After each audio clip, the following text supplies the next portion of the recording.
Hey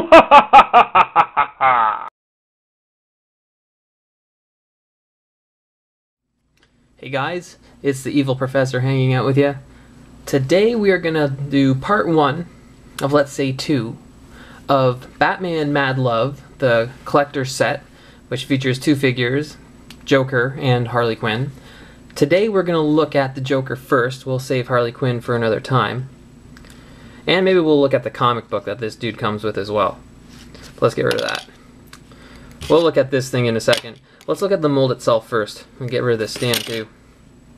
So, first thing I really would like to point out about this figure is how incredibly detailed it is in terms of the mold. Like if you just look at the pants, we've got the wrinkles down the front and a pinstripe along the side, but right around the shin level on the pinstripe, it's wrinkled as well.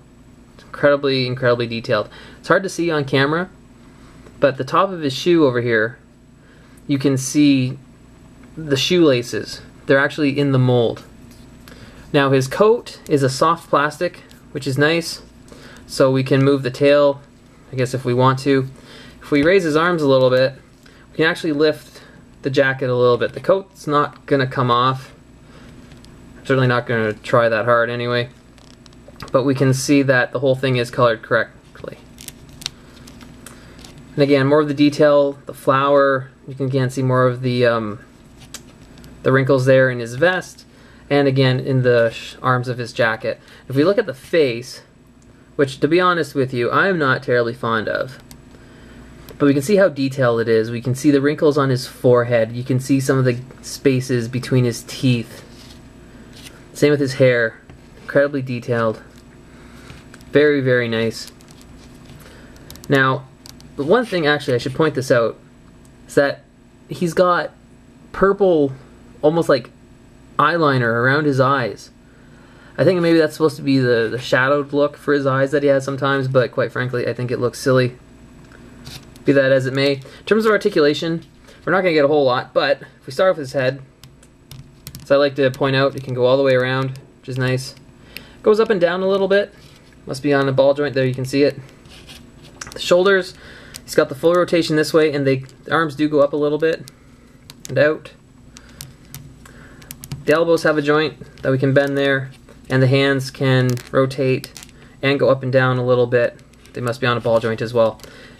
After that, in terms of articulation, absolutely nothing. Nothing in the torso, nothing in the legs. So that, in that respect, he's going to stand perfectly like that. So in terms of posability, you know what? There's not going to be a whole lot coming to get you. There's not going to be a whole lot you can do with him. You can maybe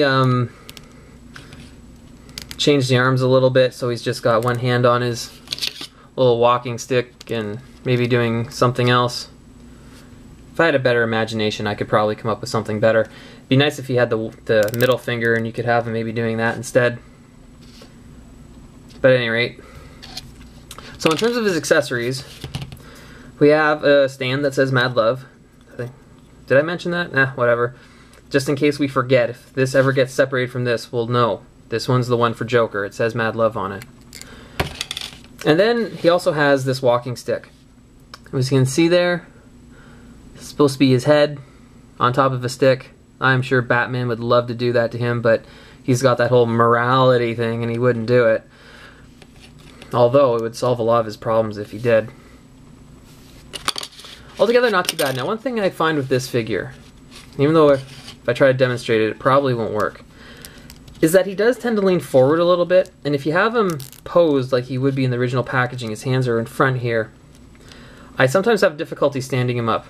Now, for some reason right now it's not too bad, but now when I point him at the camera, he keeps trying to headbutt it. So, fortunately, he does have that walking stick, which is actually kind of nice because you can use it to kind of prop him up. If I can do that there. And he does have the stand. So, I have found that standing him up is a little bit of an issue, but, you know, altogether not too bad. Now, I said we'd also take a look at the comic book. You notice I say comic book. I will refuse to call this a graphic novel just because I don't like the term actually at all. It's a comic book. Anyways, To be honest, I don't know a whole lot of the background about the comic. I don't know if this was something that was done separately to give a origin, a background to Harley Quinn. But as you can see, it is credited to Paul Dini and Bruce Timm. Here we have the Alex Ross picture on the back of those two, which is probably the most, I'd say the most iconic image of the two. Certainly it's very good. Actually, you know what? That's probably where they got the look for the Joker figure. Pretty well, maybe.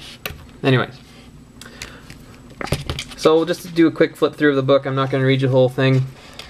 It really is a story of how Harley Quinn, whose name I think was Harleen Quinzel, falls in love with the Joker while he's in Arkham Asylum, and she eventually goes crazy as well and becomes, I don't know, a sidekick the right word? Girlfriend? Significant other? Whatever. Oh, there we've got the CoverGirl advertisement. I'm sure the wife is going to need to have that. I haven't read through this yet. Maybe I'll get around to it, maybe I won't. But it's definitely a nice addition. It gives you the background of Harley Quinn if you didn't already know.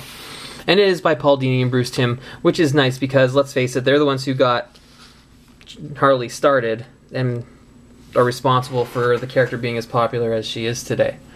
I think that's about it for this part. We've had a look at the Joker.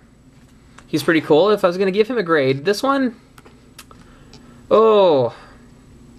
You know what, I'll give this one a grade of B+. The mold is excellent.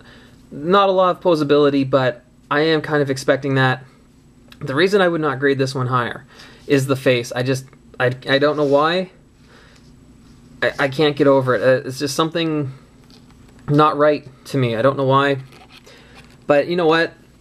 If you're a fan of the Joker, this is probably going to be an excellent addition. For me, since I don't collect the Joker, I bought this one for Harley Quinn. So, I don't know what will happen to this one later. But we'll see. At any rate, this was the Joker from Batman Mad Love, coming to us from our friends at DC Direct. Please stay tuned and check out my review on Harley Quinn. That'll be coming up. Otherwise, thank you, have a good night, and I'll catch you all later. Class dismissed.